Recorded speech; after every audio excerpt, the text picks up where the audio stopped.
Tudo bom? Hoje eu tô aqui em mais um vídeo, dessa vez para falar de uma coisa muito empolgante. Hoje eu vou falar do novo trailer dos Eternos que saiu ontem na segunda-feira. Vocês devem lembrar que a Marvel já tinha divulgado um trailer da nova fase 4, eu vou colocar o card aqui no vídeo, falando justamente dos novos filmes que iam compor essa fase. E com certeza um dos mais esperados é esse dos Eternos. E aí a gente tem esse trailer. Eu vou dar meio que uma dissecada nesse trailer aqui com vocês, mas antes vamos dar uma contextualizada do que são os Eternos. Lembrando que se você não viu Vingadores Ultimato, esse vídeo ele pode conter spoilers, tá? Então, se você acha que você ainda não viu um Eterno no universo cinematográfico da Marvel, você está enganado, porque Thanos, ele é um dos Eternos. Sim, os Eternos eles foram seres criados pelos Celestials, que foram justamente com a intenção de proteger a Terra. Eles nada mais são do que os nossos ancestrais. Então, alguns milhões de anos atrás, os Celestials vieram na Terra, pegaram o que era, digamos, sei lá, Homo sapiens, eu não sou tão boa de história, mas alguma coisa naquele período, e fizeram experimentos. E desses experimentos saíram os Eternals e os Deviants. Lembrando que os Deviants são, digamos, os seus arqui-inimigos. E como eu disse, a sua função era justamente proteger a Terra. Em termos de Celestials, a gente também já viu alguns. Na verdade, a gente já viu dois exemplos. Um, se você lembrar lá no filme Thor, o Knowhere é uma cabeça que flutua lá no meio do espaço. Aquilo ali é uma cabeça decepada de um Celestial. E nos filmes, o pai do Quill, o Eagle, ele diz que é um Celestial. Apesar de nas HQs isso não ser bem verdade, isso vai ser importante porque, com certeza, o Quill, que pelo fato do pai dele ser um Celestial, ele é parte Celestial. Isso já foi até usado em Guardiões da Galáxia, quando eles seguram o Infinity Stone. Isso, muito provavelmente, vai ser importante daqui pra frente, porque eu acho que o Quill vai ter um papel importante a desempenhar. Lembrando que os Celestials, eles são muito conhecidos pelo seu uso das Infinity Stones, que a gente já viu aí várias vezes. Então, em termos de produção, esse filme ele vai ser dirigido pela Chloe Zhao. Na verdade, ele foi dirigido, porque a essa altura ele já tá quase pronto, se não pronto. Que, inclusive, ganhou o Oscar esse ano por Nomadland. Mas quando ela foi cotada para esse filme, ela ainda não havia ganhado o Oscar, né? Obviamente.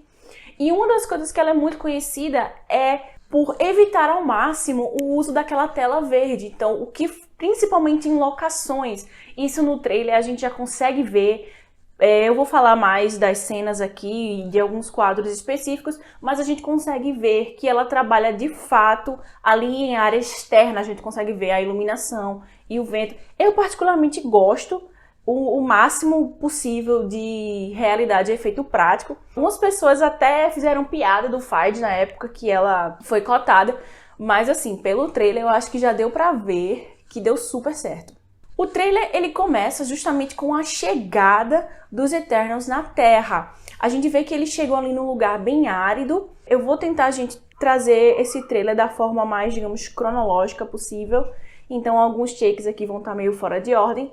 Mas a impressão que dá é que eles se uniram para alguma coisa ali para ajudar. Eles falam, é citado no trailer, que eles viram a evolução, é mostrado que eles estão entregando ali uma arma para uma pessoa. Muito provavelmente eles ajudaram na evolução da raça humana. E a música que toca no início é uma música que se chama The End of the World. Não é, assim, nada por acaso. Acredito que tem muito a ver com a história do próprio filme.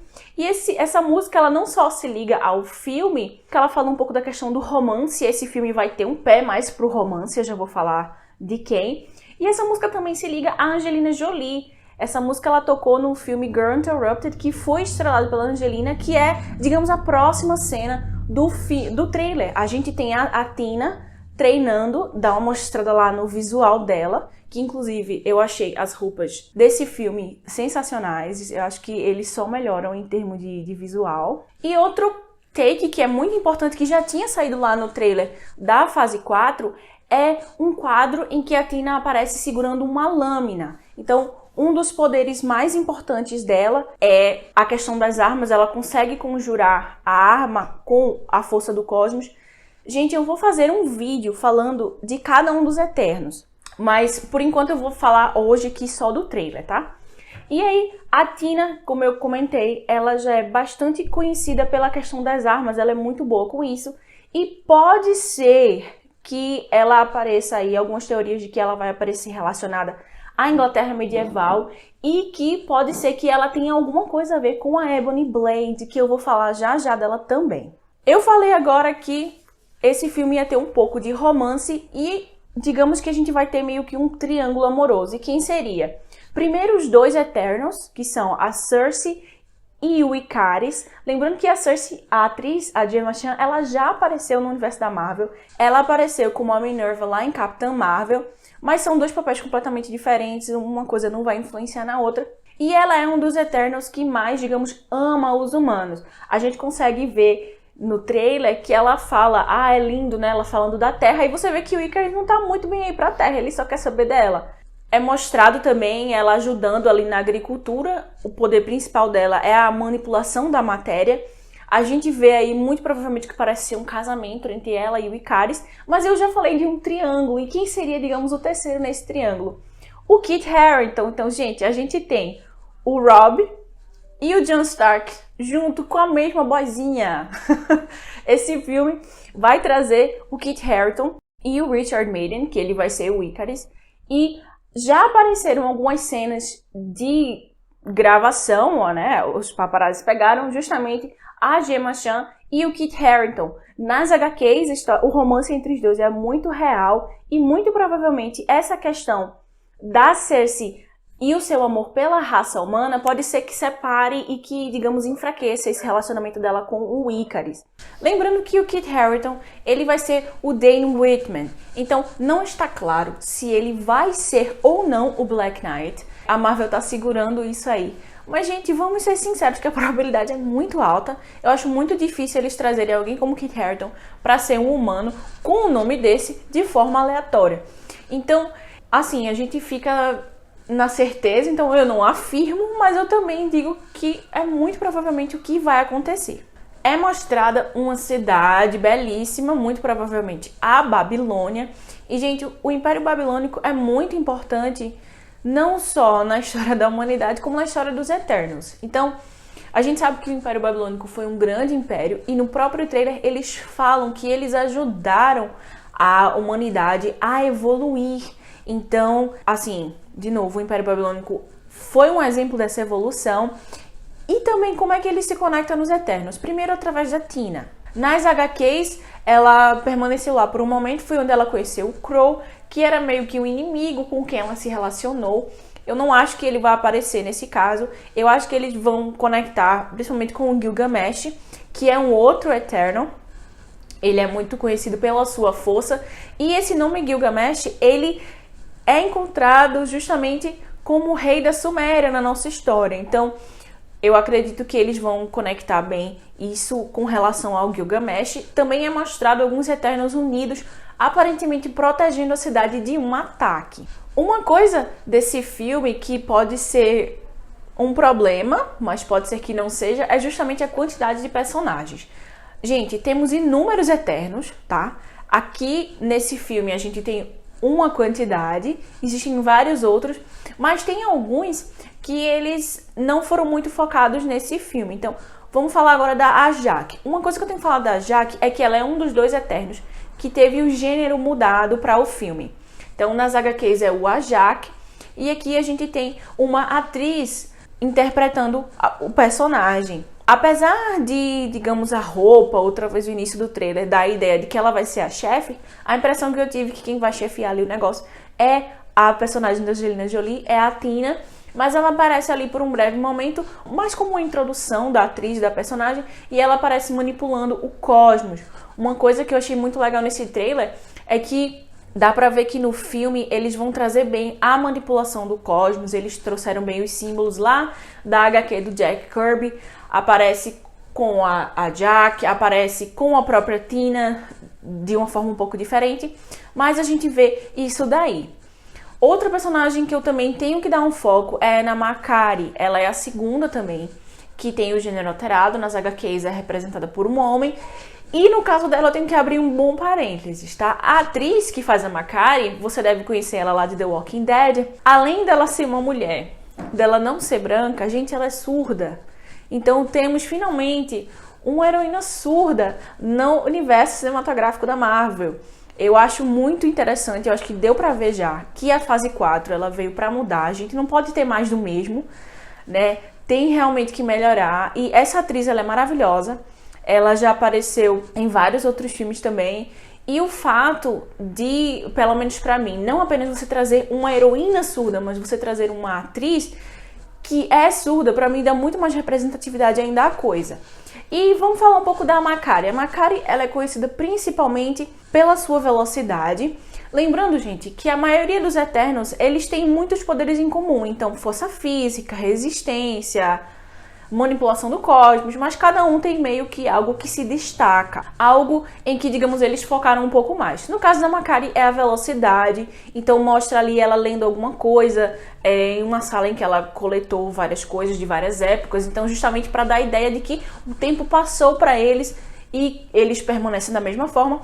E também é mostrada ela salvando alguém da destruição de alguma cidade, que muito provavelmente é a queda da Babilônia, mostrado também algumas lutas ali, e eles falam que eles não interviram durante o tempo, que eles deixaram, que eles acompanharam, mas que agora eles vão precisar intervir por causa de uma grande ameaça que vai aparecer. Outro Eternal que aparece é o Druig. Então, o Druig, ele é muitas vezes um antagonista. Eu não acho que vai ser o caso neste filme, mas o poder que mais caracteriza o Druig é justamente a manipulação da mente. Ele é mostrado ali, aparentemente, numa posição de líder. Algumas teorias de que ele estaria num culto ou alguma coisa assim.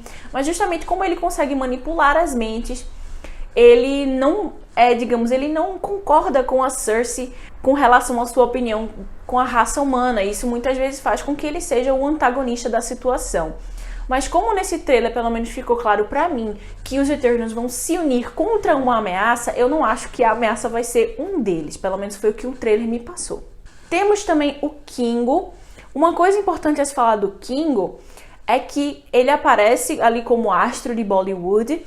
Lembrando, gente, que na HQ do Neil Gaiman, lá em 2006, quando ele trouxe os Eternos novamente, na versão dele, os Eternos perdiam a memória e eles esqueciam que eram seres parte de Deus, enfim, e eles viviam apenas sua vida, digamos, como humanos. Algumas pessoas estão teorizando que foi isso que aconteceu aqui nesse filme.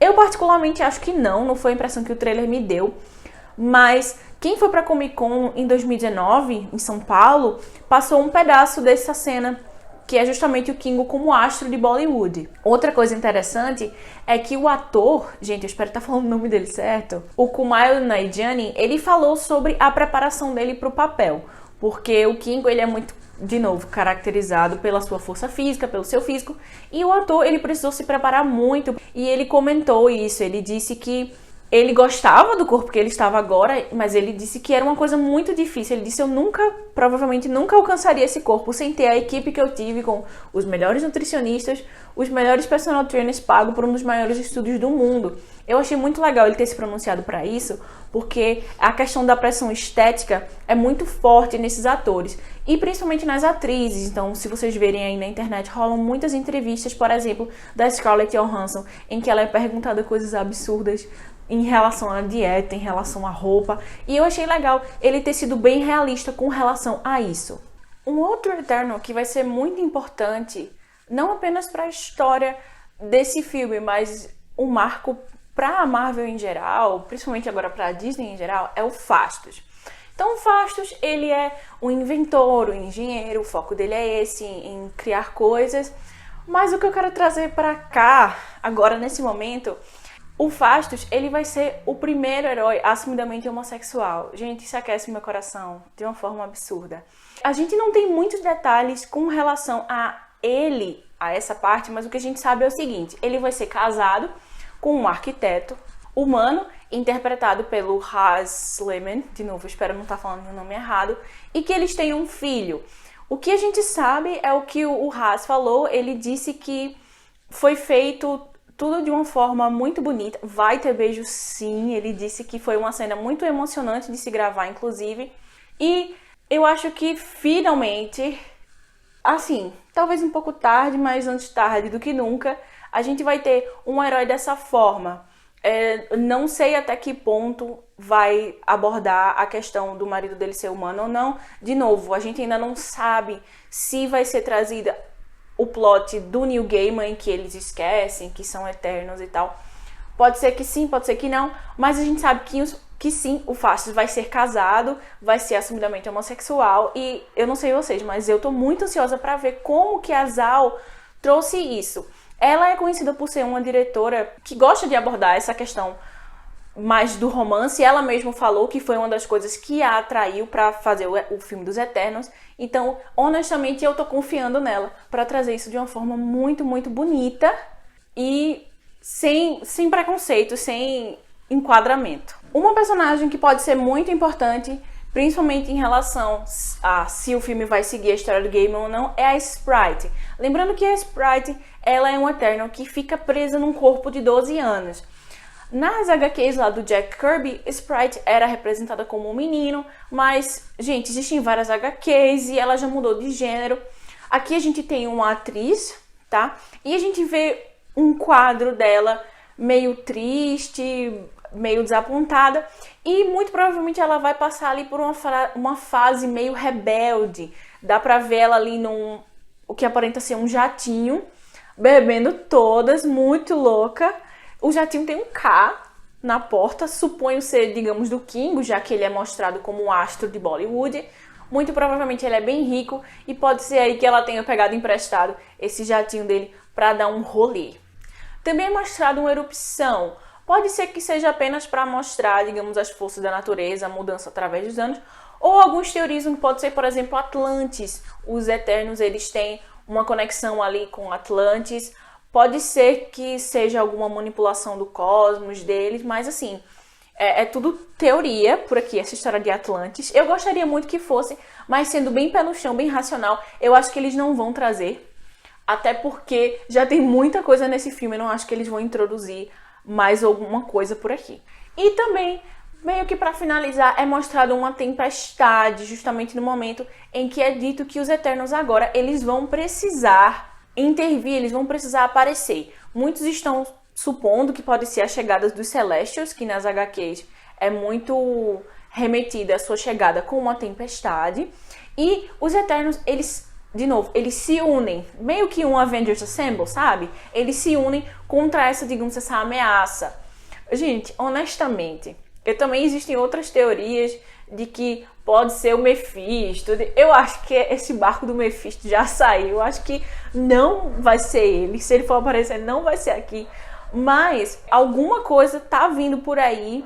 E a gente vê justamente a Cersei e o personagem do Harrington ali vendo essa ameaça. E no final tem uma cena ali deles almoçando ou jantando juntos. E a Sprite pergunta, e agora que o Steve Rogers, no caso ela fala Capitão Rogers, e o Homem de Ferro morreram, quem que vai liderar os Avengers? E aí o Icarus fala, eu vou. Todos eles dão uma risada, mas pra mim, gente, essa cena diz duas coisas.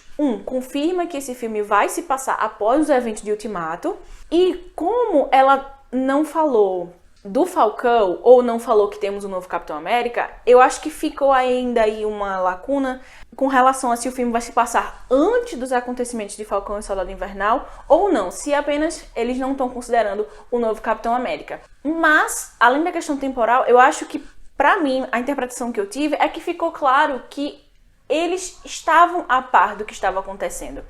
Porque você vê que o jeito que eles estão rindo ali, dá pra ver que eles têm uma familiaridade com essas pessoas. Algumas pessoas algumas teorias que o fato da Sprite falar Capitão Rogers pode indicar que eles já tenham intervido antes e que isso vai aparecer. Eu acho muito difícil, porque daí pra você fazer uma cena dessa com lógica, você teria que trazer o Chris Evans novamente e ele não vai voltar, já ficou bem claro que o Chris Evans não vai gravar mais nada, pelo menos assim, até o momento que eu tô gravando, ele não vai voltar, então eu não acho que vai aparecer, digamos, eles interferindo na guerra, ou na raid ou alguma coisa assim. Mas que eles vêm acompanhando e que eles vêm vendo. Então eu não acho que esse arco da amnésia vai entrar. De novo, é uma especulação. E aí agora eu vou falar de algumas coisas que são literalmente puras especulações e que eu não tenho muito embasamento. A primeira coisa é que aparece um take em que você tem umas pessoas que estão ali meio que uns olhos meio brancos. Pode ser, o cenário me parece muito com o que aparece o Druig, então pode ser um momento de conflito entre alguns dos Eternos e o Druig, já que, de novo, ele tem um poder de manipular mentes e ali o pessoal tá com um olho meio assim, sabe aquela vibe meio com o que aconteceu no filme dos Vingadores? Que o Loki saiu enfeitiçando todo mundo, hipnotizando todo mundo, a vibe é meio aquela. Então pode ser que seja isso e que eles tenham ali um confronto, talvez antes do Druig passar, digamos, se unir de novo a eles, não sei, esse aqui realmente é especulação. E justamente a questão da ameaça. Quem vai ser essa ameaça? O trailer indica muito que pode ser, sim, os Celestials, mas eu não vou afirmar nada, que eu acho que ainda fica um pouco cedo demais de afirmar alguma coisa, mas uma coisa desse filme que eu acho que com certeza vai ser o maior desafio para os roteiristas é apresentar todos esses personagens, mesmo que assim, a gente sabe que vai ter um foco maior na Cersei e no Ikaris, mas dar uma contextualização nos outros, fazer com que o telespectador crie uma afinidade com esses personagens, sem ficar solto ou picotado. Vou dar um exemplo aqui de Esquadrão Suicida, que é um filme que a gente tem muitos personagens, e eu acho que diferente dos Eternos, em Esquadrão Suicida a gente tem uma contextualização maior de alguns dos personagens. Então, por exemplo, a Arlequina já é muito conhecida, então você, entre aspas, não precisa dar tanta informação sobre ela, já que é uma personagem que o público conhece um pouco mais. Com relação aos Eternos, a maioria das pessoas realmente nem tinha noção que eles existiam até pouco tempo atrás. Eu acho que você trazer todos esses personagens e um plot que una esses personagens junto com o triângulo amoroso vai ser realmente um grande desafio. Esse filme, lembrando que ele vai sair após o filme da Viúva Negra, ele vai sair em novembro. Eu não acho que ele vá se conectar muito com o filme da Viúva Negra, mas, de novo, ele também ia sair ano passado, foi adiado devido à pandemia. Mas eu acho que ele vai ser um dos filmes mais importantes em termos de introduzir a fase 4 com relação aos seres do espaço.